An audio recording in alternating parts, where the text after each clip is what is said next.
Hello, Mark. My name is William, and I'm freshman in speaking and listening class. Semester number is 24. Today, I'm going to talk about Know Your Worth and Then Ask for It by Cassie Brown. No one will ever pay you that you're worth. No one will ever pay you what you're worth. They'll only ever pay you what they think you're worth, and you control their thinking. Not like this, although that would be cool. Laughter. That would be really cool. Instead, it's like clearly defining and communicating your value are essential to being paid well for your excellence. Anyone here want to be paid well? Okay, good. Then this talk is for everyone. It's got universal applicability. It's true if you're a business owner, if you're an employee, if you're a job seeker. It's true if you were a man or a woman. Now I approach this today through the lens of the woman business owner, because in my work I've observed that women underprice more so than men. The gender wage gap is a well-traveled narrative in this country. According to the Bureau of Labor Statistics, a woman employee earns just 83 cents for every dollar a man earns. What may surprise you is that this trend continues even into the entrepreneurial sphere. A woman business owner earns just 80 cents for every dollar a man earns. In my work, I've often heard women express that they're uncomfortable communicating their value, especially early on in business ownership. They say things like, "I don't like to toot my own horn. I'd rather that the work speak for itself. I don't like to sing my own praises." I hear every very different narrative in working with male business owners, and I think this difference is costing women 20 cents on the dollar. I'd like to tell you the story of a consulting firm that helps their clients dramatically improve their profitability. That company is my company. After my first year in business, I saw the profit increases that my clients were realizing in working with me, and I realized that I needed to evaluate my pricing. I was really underpriced relative to the value I was delivering. It's hard for me to admit to you because I'm a pricing consultant. Laughter. It's what I do. I help companies prices for value, but nonetheless, it's what I saw, and so I sat down to evaluate my pricing, evaluate my value, and I did that by asking key value questions. What are my clients' needs, and how do I meet them? What is my unique skill sets that makes me better qualified to serve my clients? What do I do that no one else does? The problems do I solve for clients? What values do I add? I answered this question and defined the value that my clients get from working with me, calculated their return on investment. And what I saw was that I needed to double my price, double it. Now, I confess to you, it terrified me. I'm supposed to be expert in this, but I'm not cured. I knew the value was there. I was convinced the value was there, and I was still scared about my wits. What if nobody would pay me that? What if clients said, "That's ridiculous, you're ridiculous"? Was I really worth that? Not my work, mind you, but me. Was I worth that? I'm the mother of two beautiful little girls who depend upon me. I'm a single mom. What if my business fails? What if I fail? But I know how to make my own medicine.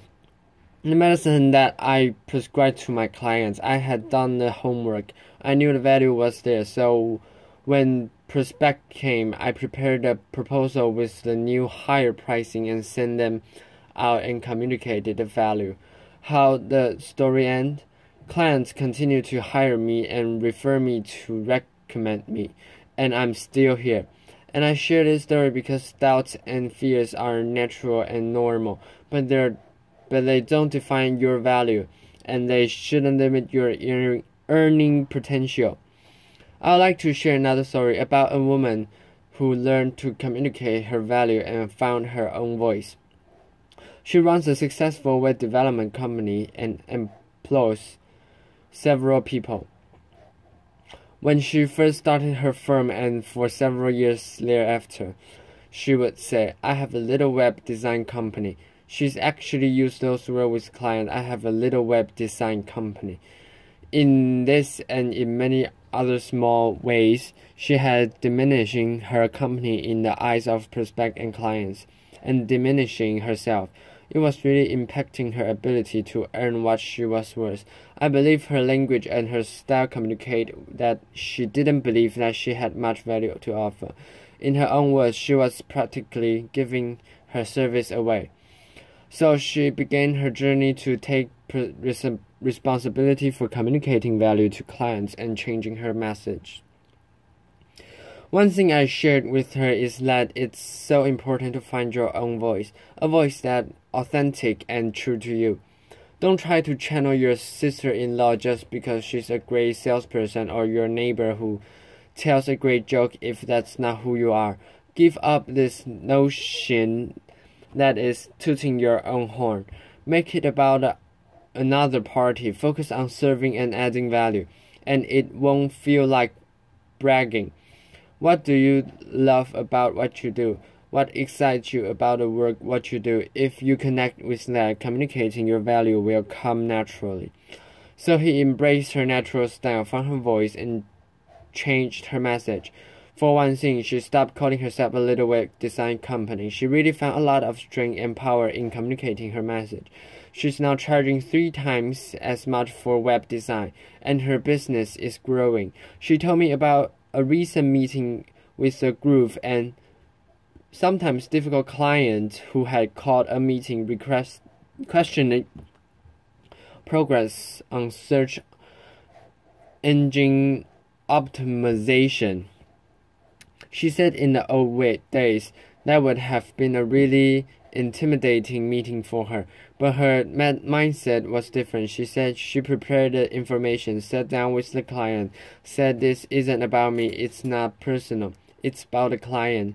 She took them through the data, through the numbers, laid out the trends and the progress in her own voice and in her own way, but very directly said, "Here's what we've done for you." The client sat up and took notice and said, "Okay, I got it." And she said in described that meeting, "I didn't feel scared or panicky or small, which is how I used to feel. Instead, I feel like, okay, I got this. I know what I'm doing. I'm confident."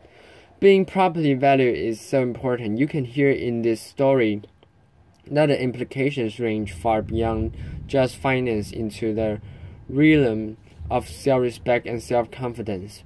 Today I've told 2 stories, one about defining your value, another about communicating your value.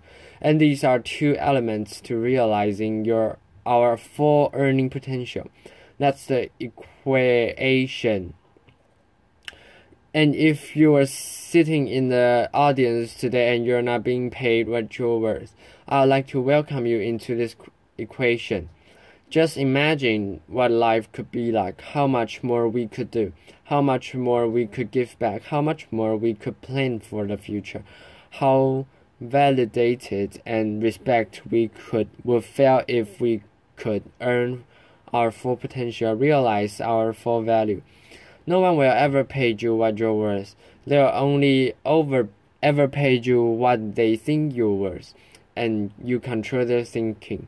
Thank you. Applaud.